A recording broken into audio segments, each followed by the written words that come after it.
Welcome to the show, my friends, and thanks for coming around again. Hey, if you're new here, welcome to you too. Talking about death today. Some people don't like to talk about this at all, and we'll get back to that in a minute. The whole thing kind of fascinates me. Now, not in the way that like I want to hang out with dead people in the room, or I want to participate in necromancy or anything like that. I'm not that into it. Like, there's a guy in town that drives a hearse around. It's got a flame job on the front of it, and he has an actual coffin in the back. That's a whole different thing than what I'm talking about. I'm just talking about the history of it. It's rather fascinating. Some of the things that pop up around it. We're going to get into all that, along with the fear of death. Now, historically, people cared for their dead in their own way and in their homes. And they used to have the viewing of the body, and it was like a closure for some people. I understand that. They propped them up on tables, and they actually built tables for this purpose. They were called coffin tables. Now, times have changed. The traditions have changed. People don't generally care for their own deceased loved ones anymore.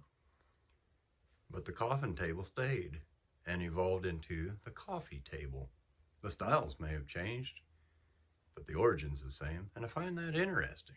There was also I don't know if you'd call it a fad, I don't know what it was. It was a thing, you can look it up, of people taking or having photographs taken of them with their deceased loved ones. Now, this one is twins. One of them is still alive, and one of them is not. This one here is a mother, now deceased, with her two still living girls. And mind you, at the time of this photograph, it took a minute to take a picture. So them girls had to sit with mom. They don't seem too upset with it, so I guess that's your thing. These two are unrelated people, but they're posing with their deceased children. Again, I don't understand that. This one here is a baby on the floor, deceased, as if it were sleeping, and they took a family photograph, I guess, with the last memories of your loved one. Point being, it was a thing. Now, for some people, the whole discussion of death is off the table. They don't want to hear about it. They don't want to talk about it. The whole thing creeps them out. It's just, we're not going there. We're not going to talk about it.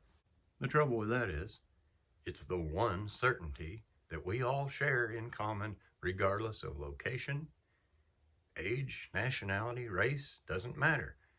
We all face the certainty of death. There's also different beliefs that pop up around this. Like, for example, cremation. And some people have a real problem with that. A lot of religious people say, well, you shouldn't be burning the body. You know, that was God's creation, and it was God's creation in my estimation. But he's going to give you a new body. Or you're not going to need a body. That's my understanding of it. So why would it matter what happens to the old one? And how is it any different to burn the old one and save a little space and a lot of money?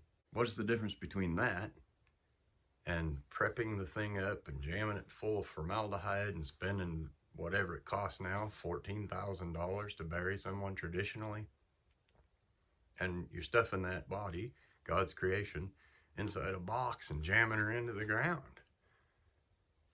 I don't get it. Now, historically as well, there was also sayings that popped up around the advent of death. One of those was, well, there's only one thing certain in life, and that's death and taxes. Well, the trouble with that is, it's two things, and it isn't true. You can get out of paying taxes if you have enough money. There's tax havens and shelters, and it might be a hassle, but you can do it. But you're not going to get out of death. You'll not get out of this life alive. That's a certainty. There's another saying that you often hear people say is, how you doing today? Oh, every day above ground is a good day. Well, how do you know? Have you ever been below ground? Have you ever been dead before? Of course not. How do you know?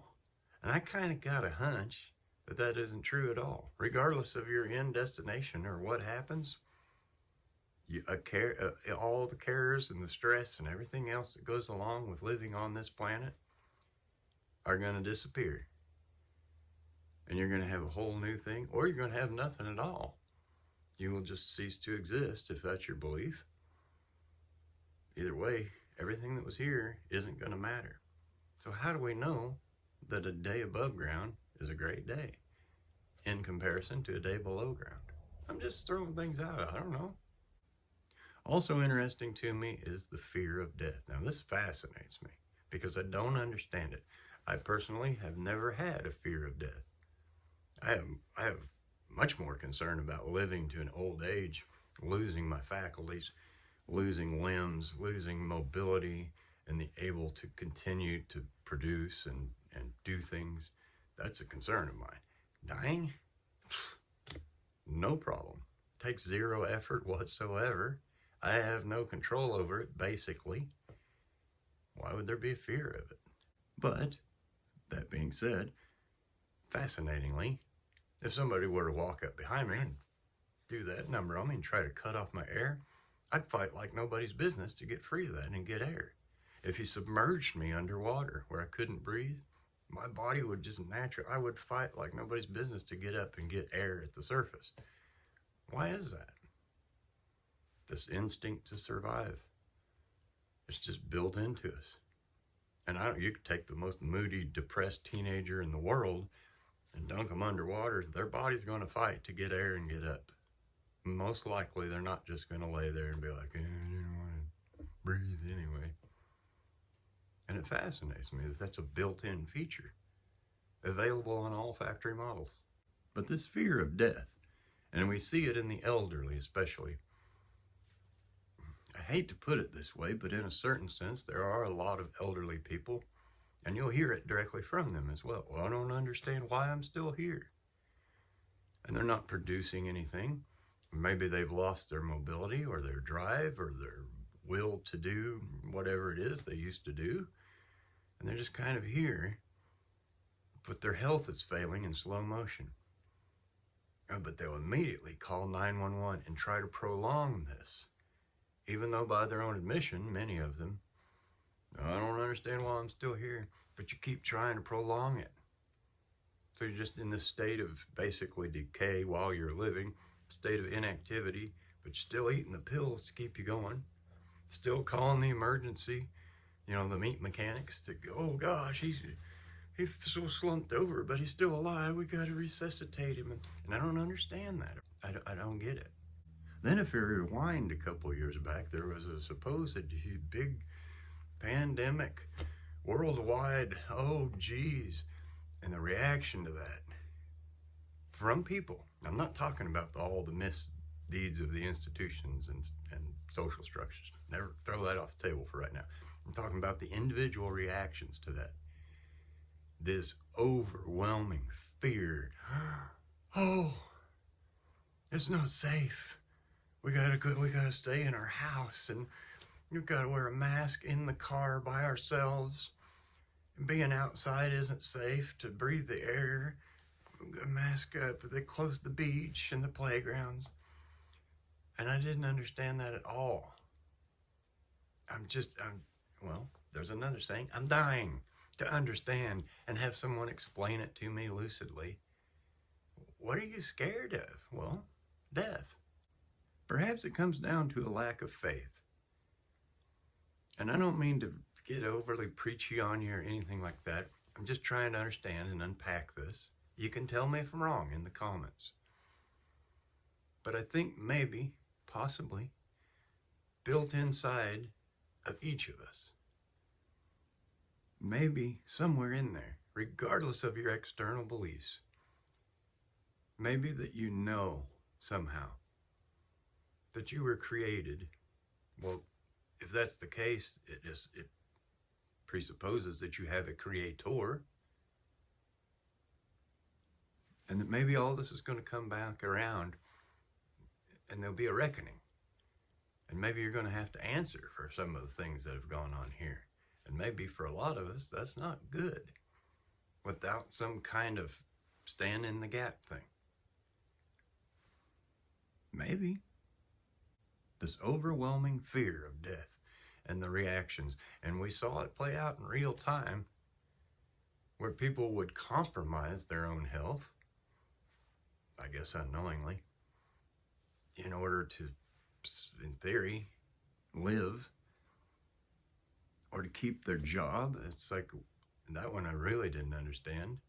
There's other jobs. I mean, you were looking for one when you found the one you got, but you're going to compromise your health to keep. What was I supposed to do? Lose my job?